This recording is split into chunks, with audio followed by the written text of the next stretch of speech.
Today we are going to be reviewing the first three sections from chapter 9, and I'm going to work on the left hand side, and then you get to do the pounds on the right hand side. So let's start with the first one. We need to be able to simplify a square root. Now there are two ways to be able to simplify the square root. The first way is to be able to do the factor tree, and then the second way, as we go through the process, I'll be working on the second way that's a little bit easier and faster. But for now, let's start with the factor tree. Sometimes when the numbers are large, it's easier to do the factor tree. So what numbers multiplied together gives you 150. So it'll be 15 times 10. Remember that if it's on a 0, it's divisible by 10. 15 is not a prime number because it can still be divided by, it can still be factored out as 3 times 5. Now 3 is a prime number because it can no longer be factored out.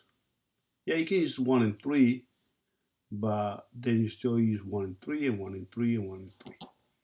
So 5 is also a prime number. 10 can be factored as 2 times 5, where 2 is a prime number and 5 is a prime number. I'm going to place them inside the square root, and I'm going to place them in order from the smallest one to the largest one. So I have a 2, then I have a 3, then I have a 5, then I have a 5. I'm going to take my twins, in this case I have two 5s, they get combined into 1 and gets placed outside. Inside I have a 2 times 3, which is 6. Now remember, the reason that we can do this is 5 times 5 is 25, and the square of 25 is 5. Now ideally I should write down my 5s first. 5 times 5 is 25 times 2 times 3, which is 6, and the square of 25 is 5. But most of the time you can skip this step and give me this answer. So we take out the twins, they combine into 1, but the reason why is because 5 times 5 is 25, and the square of 25 is just 5. So try number 6 and see what you get. Go and pause it. Problem number 2. We're going to work on 2 and 3, and then you can do 7 and 8 by yourselves.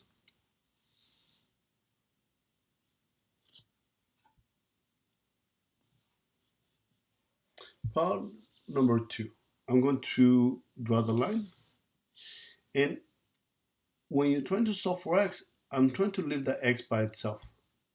So therefore, I need to get rid of the 2, the square, and the negative 5.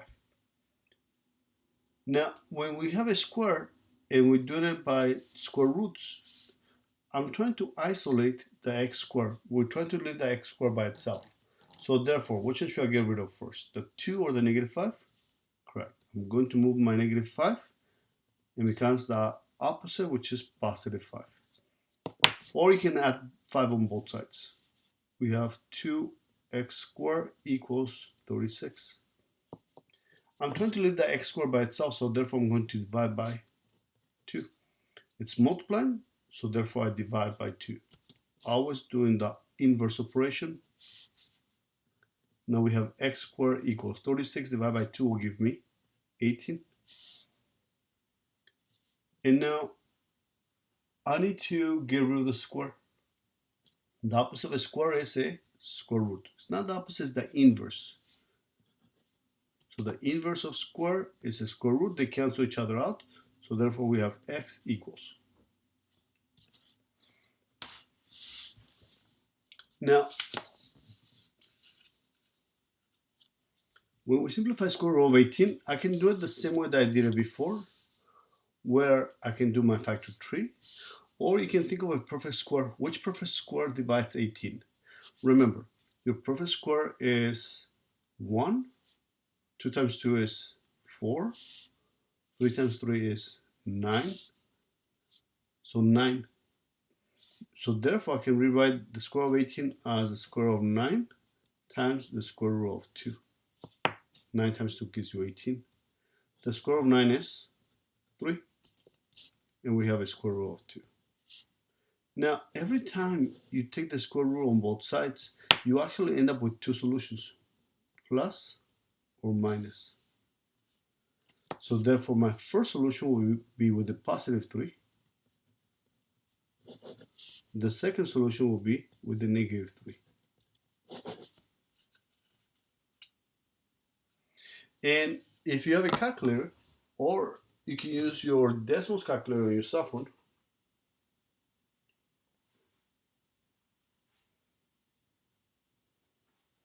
so notice on my decimals calculator,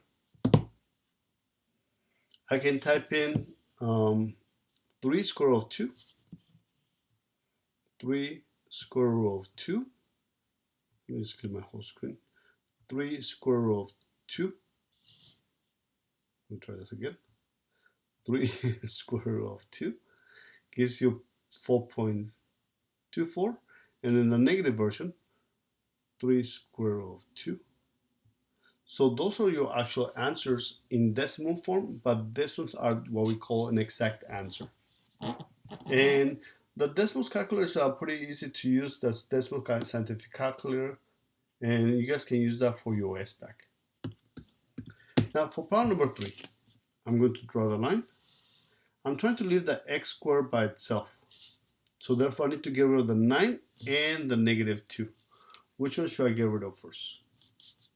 Correct. I'm going to get rid of the 9. I'm going to move it to the right. We can say negative 9. Therefore, I have negative 2x squared equals negative 118. 9 plus 9 is 18. I'm going to divide by negative 2. My 2's cancel, my negatives cancel, so therefore I have x squared equals 118 divided by 2 is half of 100 is 50. Half of 18 is 9. Next, I need to get rid of the square root of the square. So therefore, I'm going to take the square root on both sides. So therefore, x equals square of 59. 59 is actually a prime number. So nothing divides 59. So therefore, we cannot simplify it.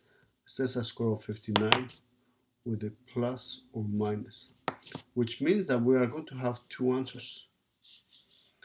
X equals to square of 59, one positive, and x equal to the square root of 59, one negative. And if you guys remember that we actually were able to simplify this, do you guys remember how to simplify square root of 59? It's between 49 and 64, so it's between 7 and 8. But if you do have a calculator, you can type in the square root of 59. It gives you 7.8, so 7.68. So one positive 7.68, one negative 7.68. So we'll compile number 2 and 3 and see what you get. Go and pause it. Excellent. So problem number 4. I'm going to work on 4 and 5, then you can work on 9 and 10. Problem number 4, I'm going to draw the line and I'm going to solve.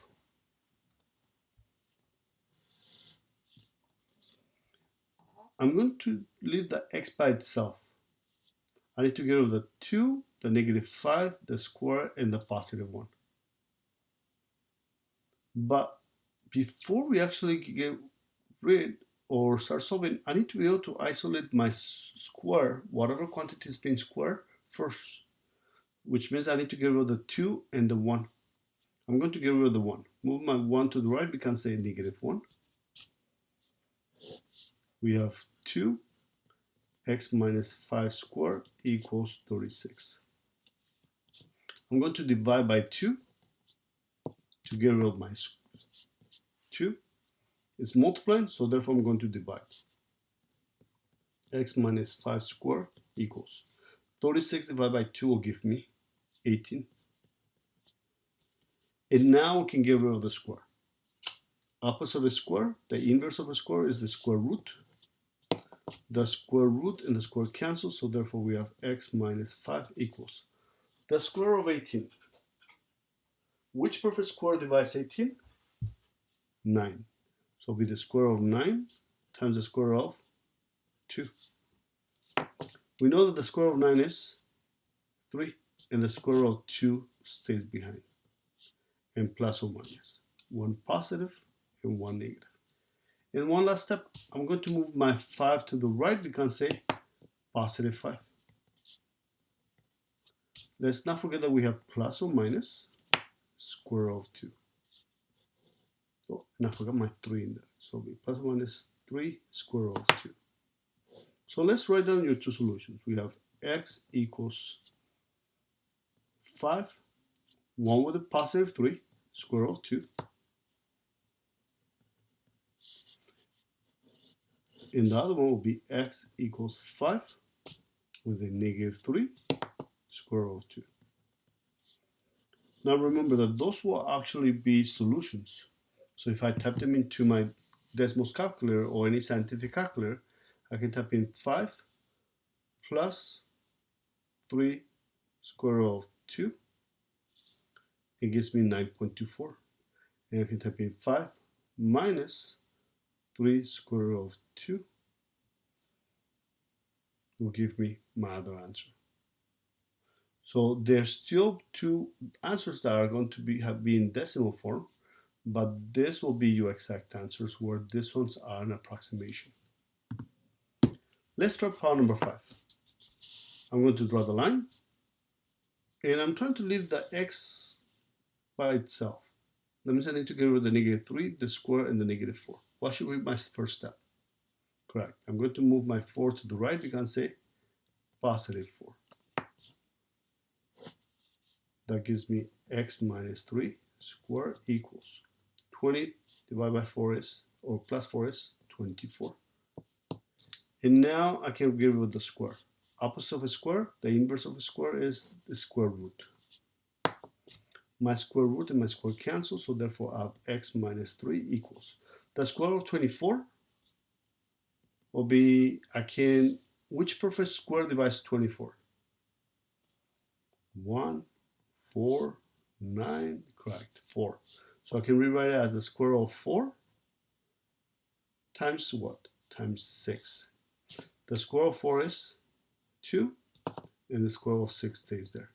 But let me not forget my plus or minus. And last, I'm going to move my 3 to the right because it's a positive 3.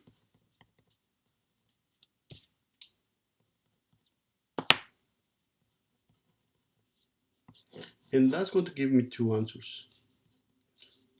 X equals 3, one with a positive 2,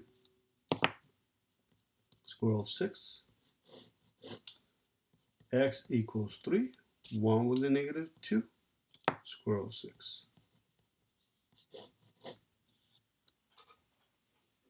So we'll compile number 9 and 10 and see what you get.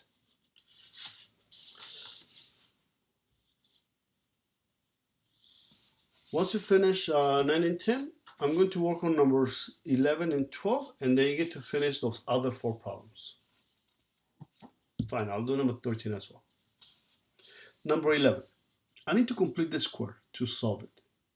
Now remember that to complete the square is the last lesson that we covered.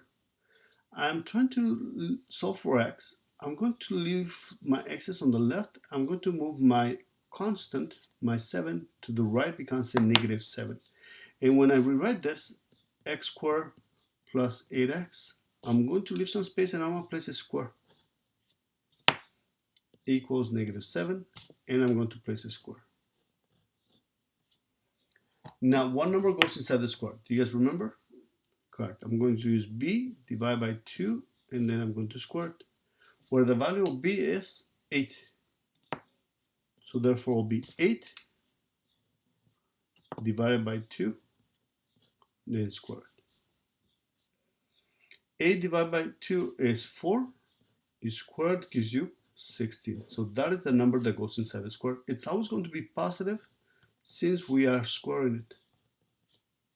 But most of the time I just do it in a faster manner. I just say, what's half? 4. 4 times 4 is 16.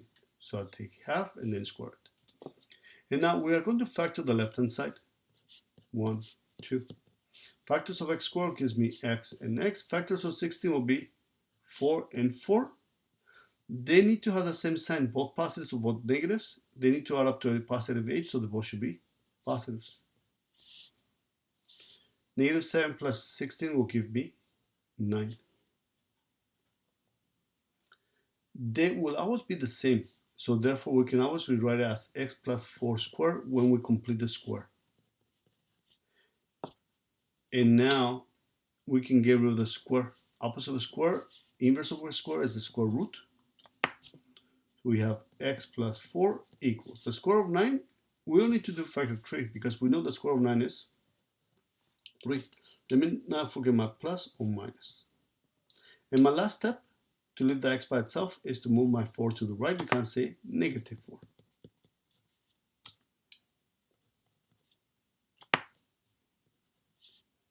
So we have two answers.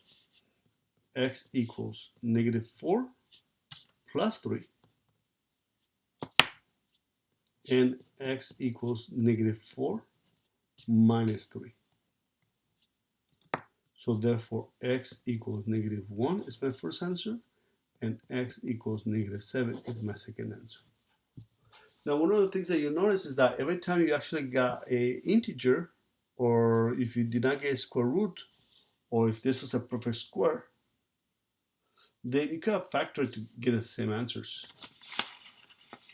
So if I had, because of that, I could have just done this process instead. X and x, 7 and 1, and they both should be positives. 0 for our property. X plus 7 equal to 0, x plus 1 equal to 0, so therefore x equal to negative 7, and x equal to negative 1. But that only happens whenever you end up with a perfect square on this side. So for problem number 14, probably you won't be able to do so either. But let's try number 12. Let's see if we can actually complete the square. I'm going to draw the line. I need to leave this by itself. Whatever has an x on the left. That means that the constant, the 52, will be moved to the right. We can say negative 52. I have x squared plus 16x. I'm going to complete my square, so I'm going to play the square equals negative 52. And I'm going to place my square. One number goes inside the square. Correct. You're going to take half, which is 8. 8 times 8 is 64. I'm going to factor this out. Factors of x squared will give me x and x. Factors of 64 will be 8 and 8, and they both should be positives. That gives me x plus 8 squared. Remember, they will always be the same, so we can rewrite it as 1. Negative 52 plus 64 will give me 12. And now I can get rid of the square by taking the square root on both sides. My square root and my square cancel, so I have x plus 8 equals the square of 12. We can do the factor 3, or we can simplify. Let's do the factor 3 on this one. Either one will give you the same answer. Factors of 12 will give you 4 times 3, where 3 is a prime number. 4 will give you 2 times 2, where the 2's are prime numbers. I'm going to place them inside the square root in order from the smallest one, 2, 2, and 3. My twins come out because 2 times 2 is 4 and the square of 4 is 2. And my 3 stays inside. So therefore I'll be 2 square root of 3. And the last step is to leave the x by itself, move my 8 to the right, we can say negative 8. Now remember that this, sometimes you guys will find as the answer. But instead, I'm going to separate, just like I did above, into two different answers. X equals negative 8 plus 2 square root of 3. And x equals negative 8 minus 2 square root of 3. One with the positive 2 square root of 3, one with the negative. Now I can use my calculator to type in and get an actual decimal form of my answer,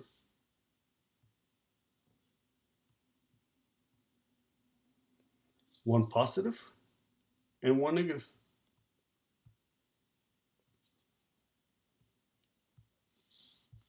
And those will be my two solutions. Let's try one more example, number 13, and then you can do the ones on the right. I want to be able to leave my x's on the left. I'm going to draw the line, move my 14 to the right, we can say positive 14. So therefore we have x squared minus 12x, and I need to complete the square, so therefore I'm going to place my square in here and my square in here. Go ahead and pause it, see what you get, and then we can compare our answers. See if you can do it by yourself. Excellent. So half of negative 12 is negative 6. Negative 6 times negative 6 gives you positive 36. Now remember that you should be able to factor this out. X and x, factors of 36 will be 6 and 6, both positives or both negatives. They need to add to a negative 12, so they both should be negatives. That gives me x minus 6 squared. On the right hand side, now remember that every time you should be able to rewrite it as 1 when you complete the square. 14 plus 36 will give you 50. And now I can take the opposite of a square. The inverse of a square is the square root. The square root and the square cancel, so therefore x minus 6 equals the square of 50. Which perfect square divides 50? I can do my factor tree just like I did on number 12. But actually I can take the square root of 25 times 2 gives you 50. Square of 25 is 5 square root of 2. And let me not forget my plus or minus. And the last thing is to move my 6 to the right, we can say positive 6.